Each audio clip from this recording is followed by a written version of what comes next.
Bonjour, bonjour, c'est Myriam. Bon, je voulais vous faire un truc un peu sympa. Je voulais vous faire le calendrier de l'Avent, puisque là, on est le 1er décembre. Et dedans, j'ai mis des présentations que je veux faire. C'est des livres, c'est des jeux, c'est des oracles. Donc, on va faire, j'ai tout mélangé dans les petits papiers et on va voir.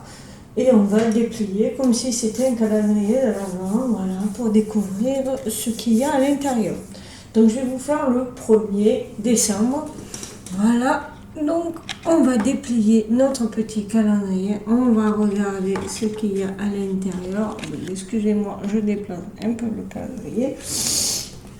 Comme ça. Et on va regarder ce qu'il y a à l'intérieur. Le petit papier que je déballe. Voilà. Donc, on y va. Qu'est-ce qu'il y a à l'intérieur? Le Soufi Tarot. Donc, je vais vous présenter le Soufi Tarot. Alors, c'est un jeu que je viens de m'acheter. Voilà, le Soufi Tarot de Aïeda Hossein. Alors, je vais peut-être l'utiliser en période de Noël parce que je trouve que quand même il fait très... ouais, il fait très... comment dire ça me fait penser au désert et peut-être à ce qu'a vécu Jésus, la crèche, tout ça, les rois mages. Voilà.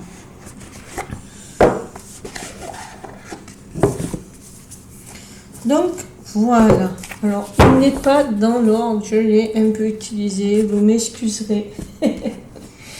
Donc voilà le guidebook, voilà comment il se présente. Alors il est tout en anglais, j'essaye de le traduire. Oh, on le voit pas bien, voilà. Donc il y a la présentation des arcanes majeures, hein, le 8, voilà. Avec la présentation, alors j'en ai traduit une, j'ai traduit le fou, donc il nous explique un peu la carte, tout ça, il nous explique, et ce que j'aime bien, c'est qu'à la fin, il y a une sorte de mantra et une affirmation positive, voilà, le mantra il est là, et en fait, quelle question je dois me poser. Voilà, donc c'est pour travailler sur soi aussi, donc c'est très très bien. Donc on a ça pour toutes les cartes. Donc on commence bien sûr par les arcanes majeures. Et après, on poursuit par les arcanes mineures avec toujours cette contemplation, cette affirmation. Voilà. Et après, qu'est-ce qu'on a? Après, on a guère d'autres choses. Hein. On a après toutes les références. Voilà, les remerciements. À propos l'auteur. À propos celui qui a dessiné. Voilà. Je ne vous ai pas présenté la boîte qui est quand même très jolie. Donc c'est une boîte type un peu type Lo Scarabeo, bien que ce ne soit pas ça. Hein. Là, les éditions, c'est pas les éditions de Lo Scarabeo qui ont fait ça. Hein. Les éditions, c'est Hay House. Mais ça me fait penser un peu au type pas Lo Scarabeo. Qu'est-ce que je raconte? C'est des j'ai dit Lo Scarabeo, ça n'a rien à voir. Des fois, je dis un nom pour un autre. C'est terrible. Hein. C'est Arcana Sacra. Ça me fait penser vraiment à ces boîtes-là. C'est des boîtes de qualité. Dedans, elle est décorée. Elle est dans les tons ocre. Et surtout, on a un petit adage. Voilà. Il faut avoir le courage d'être ce que tu dois être en réalité. J'adore. Et le courage d'être qui tu es en fait. Voilà. Et les cartes qui ne sont pas dans l'ordre malheureusement se présentent. Je vais enlever cette lumière qui m'embête. Voilà. Se présentent comme ceci. Voilà. Donc là, c'est le fils de Denier. Voilà, vous voyez, hein, j'ai vraiment tiré les cartes avec, hein, vraiment. Franchement, il est très beau. Voilà. 7 de bâton. Le dos des cartes se présente comme ceci. Il est magnifique. Je vais positionner l'appareil un peu différemment et je vais vous les présenter. Voilà, comme ça.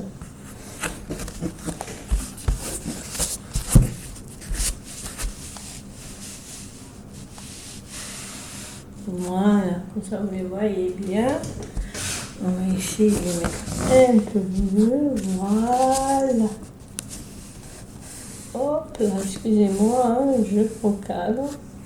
J'ai inversé, donc voilà. Donc on a le fils de couette, un homme qui regarde son cheval dans la prairie. Franchement, il est très intuitif, ce jeu, il est vraiment bien fait. Les cartes sont de très très bonne qualité. Le dos est juste magnifique. Voilà. Le 7 de bâton. Le 6. Donc, franchement, il est magnifique. Excusez-moi, ils ne sont pas vraiment bien rangés. J'aurais dû me préparer un peu mieux. C'est pas beau cette tasse de bâton. C'est pas beau? Magnifique. Ça va m'énerver, hein, si j'ai mis quoi l'alchimiste.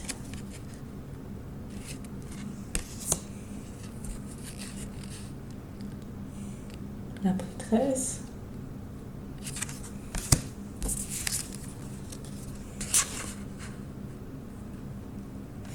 Donc là, c'est la reine d'épée. Le 10 de bâton. Beau ce 10 de bâton.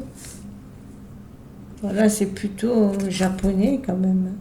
Ça fait très japonais. Bon, pour moi, ça, voilà, on dirait vraiment avec ses chapeaux pointus. La maison derrière. Franchement, il me parle vraiment beaucoup. Il est magnifique. Le 4 de coupe. Vraiment très beau avec ce chemin là, rempli d'abondance. J'aime beaucoup.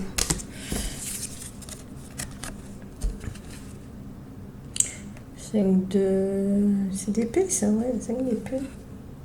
Les épées qui sont dans l'eau. Je vais la lire.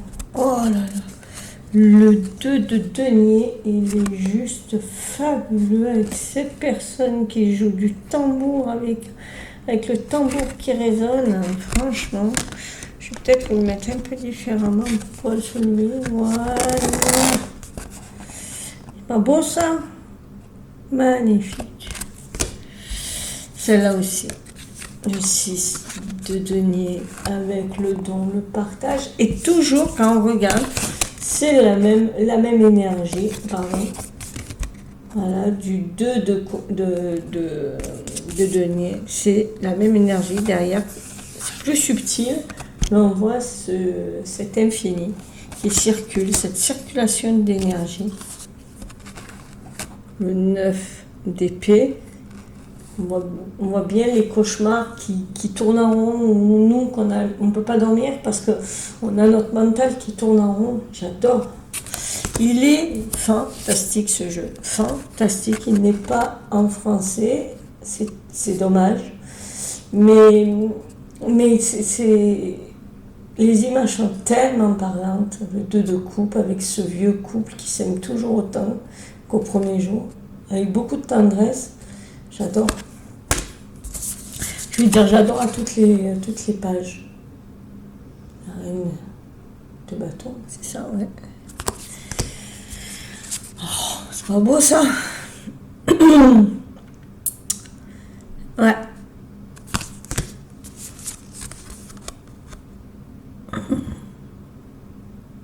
Impératrice. J'aime beaucoup les impératrices. Celle-là, j'aime aussi beaucoup. C'est peut-être ma carte préférée de ce jeu. Celui-là me fait penser au Lightyear Star Wars, je sais pas pourquoi. Dans le ton, dans le... Ouais. Alors j'aime beaucoup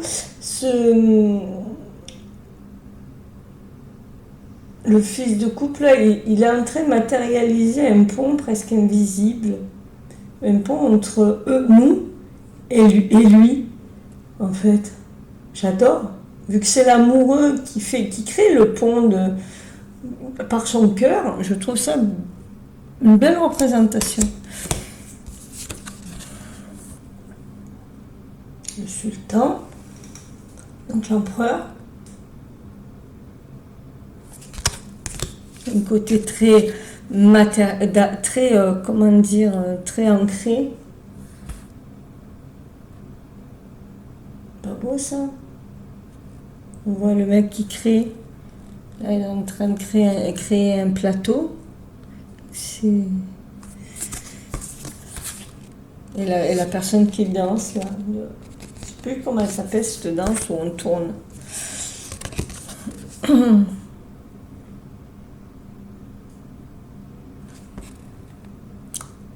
Ça, c'est le roi de denier. Le 4, Stave, bâton, 4 de bâton. Ces femmes qui dansent là, on pourrait même dire qu'elles prient. Et là, il y a comme un temple énergétique qui arrive. Enfin, franchement, il est magnifique. Il est magnifique, il n'y a rien à dire. Le 6 de bâton, la gloire. Ça, c'est le roi de coupe. Le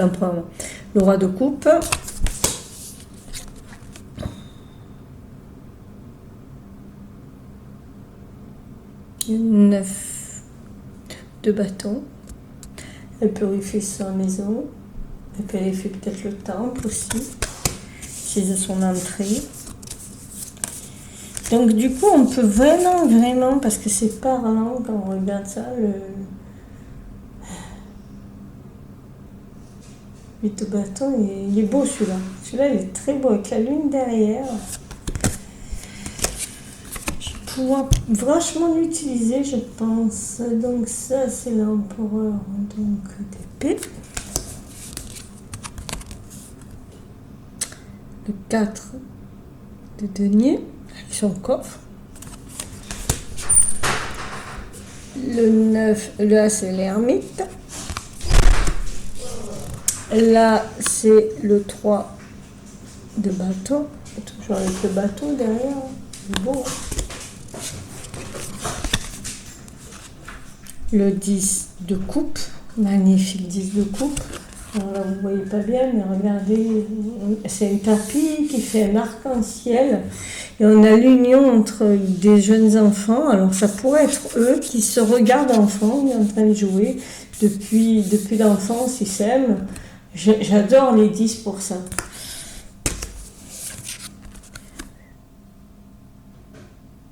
Ça, c'est le pape, le hiérophante, qui matérialise par la pensée une créature devant un minaret. La tour. Magnifique cette tour, elle est belle. Il n'y a pas de personne qui dégringole, mais bon, il y a une idée de chute quand même. Oh l'as de quoi. Je trouve que les as sont magnifiques. Les as sont vraiment beaux. Puis c'est des grandes cartes, donc du coup, on voit le moindre détail. Regardez cet as-là, comme il est magnifique. Comme si c'était l'épée divine. Enfin, je sais pas, parce que là, je suis à une période de Noël. La fabule. Là, on a le 7 de coupe. On voit que franchement, elle est tourmentée, cette personne. Oh, celle-là, elle est belle. Le 3 de denier avec cette collaboration. Il y a 3 personnes qui placent les ballons. J'adore. Il est très, très beau. Pas beau celui-là. Le 8 de coupe. Il laisse tout tomber, il part à l'aventure dans le désert, mais il sait que bon, il n'y a rien de vraiment définitif. On peut avoir l'impression qu'il va vers le désert et les difficultés, mais en fait c'est tout l'inverse. Donc c'est génial. Le 6 d'épée, donc c'est rare de voir un 6 d'épée comme ça, parce que là il y a un côté solitaire du 6 d'épée, mais bon, quand même protégé par par des ailes d'ange. Voilà, donc elle n'est pas seule sur son bateau. J'adore.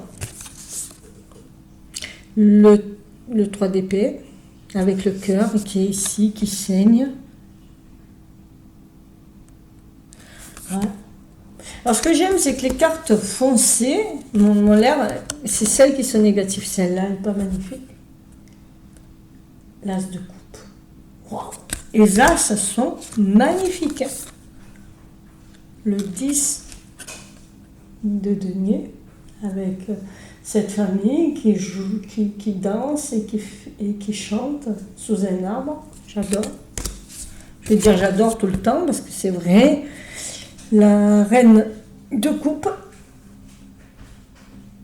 il y a ce côté toujours connecté à l'univers, hein, des reines.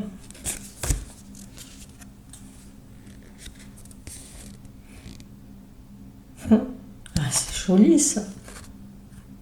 Le monde. Alors, au lieu d'avoir les 4 personnages qu'on a autour, là, on a la terre, l'eau, l'air et le feu. J'aime bien. Le côté map monde. J'aime beaucoup. Le 10 d'épée. Donc là, elle n'est pas transpercée, mais il y a quand même ce côté défaite, ce côté j'ai tout perdu suite à une querelle, suite à une bagarre, suite à une guerre.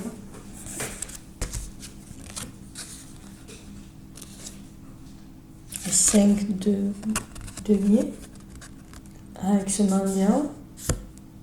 La porte de la richesse lui est fermée. J'aime bien symboliquement, c'est sympathique. Le 2 de bâton, il fait un peu prédicateur.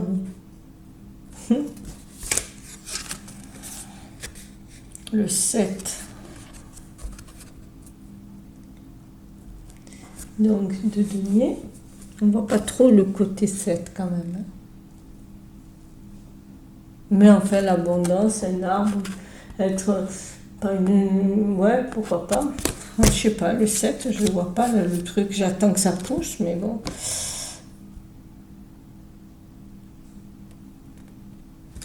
Elles sont vraiment bien. Elles sont vraiment bien, cette étoile. Wow, wow, wow, wow. C'est beau, hein?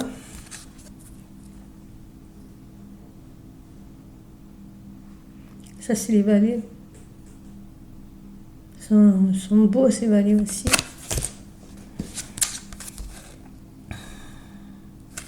Ah, la roue de la fortune.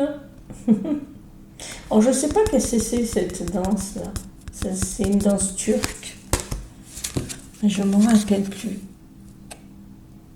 Le valet d'épée, avec ce côté un peu... je fonce là, je suis un peu dans le combat. La lune, oh qu'est-ce qu'elle est belle cette lune avec les chiens qui sont là. Fait les loups. Il n'y a pas le homard ou le crabe, hein, ça dépend, des fois c'est le crabe, des fois c'est le homard. Le chariot, aïe aïe aïe aïe aïe. Il y a le cheval blanc et le cheval noir, donc faire son choix.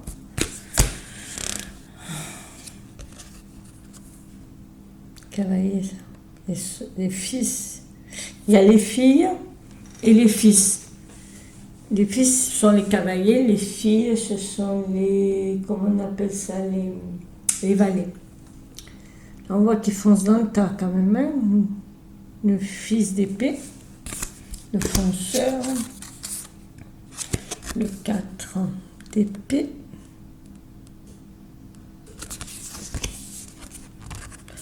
le roi de bâton,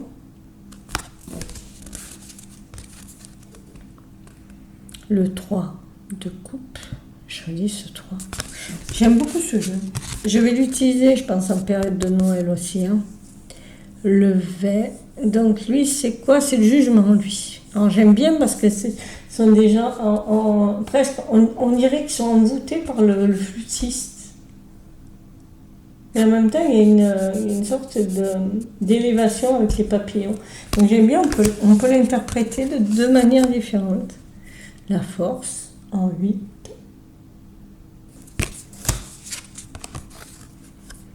Le 6 de coupe.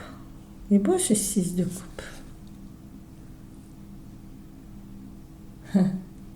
On voit bien ce côté un peu nostalgique. Je pense au passé, comme j'étais enfant. De 2 d'épée. Côté justice aveugle aussi, et je tranche. Là, on le voit moins bien quand même. Hein, le 7 d'épée, le vol. On voit que vraiment, il s'écarte de la lumière. Et ça, j'aime bien. Oh, elle est belle celle-là.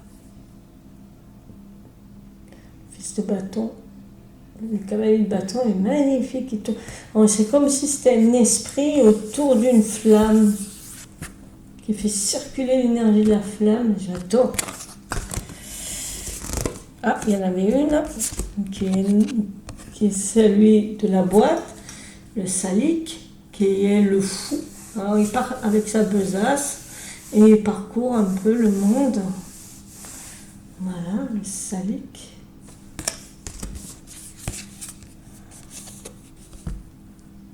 Le 5 de coupe.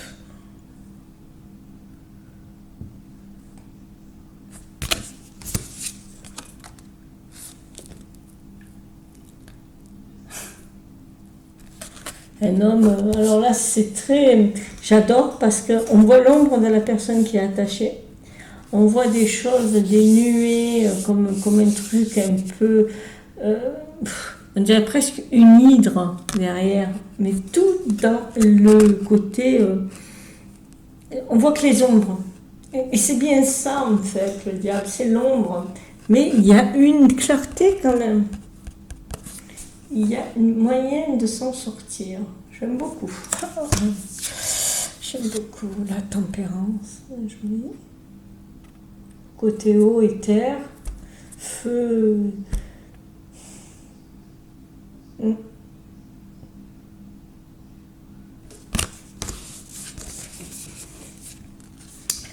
Ça, c'est la reine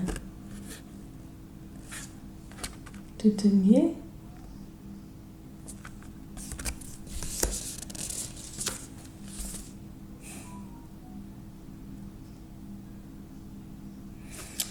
Le 8 d'épée. On voit bien le côté enfermé, mais on ne voit pas le côté enfermé par soi-même. C'est peut-être dommage. C'est notre façon de voir le 8. Là, c'est comme ça. Le pendu. Joli ce pendu avec cette perspective-là. Mais c'est un pendu que c'est pendu pour méditer, quoi. J'aime bien. C'était volontaire. C'est une pause volontaire. La fille de coupe.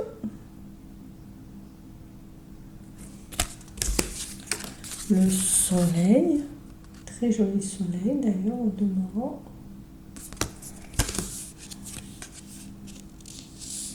Le 9 de coupe.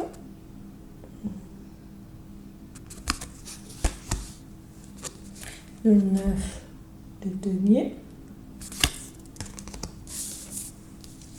Le 5 de bâton. Alors là, c'est une guerre, mais une guerre plutôt fratricide. On combat parce qu'on s'amuse. C'est bien aussi, un peu plus léger. Et le 11, c'est la justice. Voilà, on a fait le tour. C'est un très très beau jeu que je vais utiliser en période de Noël parce qu'il me fait penser quand même à ce côté oriental qu'on a dans la nativité, hein, puisqu'on fête ça à Noël. Donc, les rois mages, Jésus, Marie, Joseph, voilà, hein. N'en déplaise à certains, viennent de là-bas. Et puis voilà. Donc, et en plus, il est très intuitif. Franchement, il me parle beaucoup. J'ai pas encore vraiment joué avec, mais maintenant que je le regarde, que je le touche, parce qu'en fait, j'ai tiré une carte au hasard et je l'ai traduite. C'était le fou. Voilà. Donc, en gros, il est magnifique. Il n'y a rien à dire sur ce jeu, rien. Si qu'une chose, c'est dommage qu'il ne soit pas en français. Voilà. C'est tout ce que j'ai à dire. C'est la seule tristesse que j'ai, parce que le guidebook a l'air très intéressant, parce qu'on peut faire du travail sur soi. Mais bon, j'espère que cette présentation vous a plu, que ce format vous a plu. Demain, je vous ferai une autre présentation.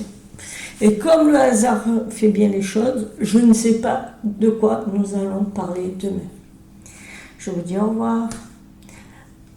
À demain. Bye bye.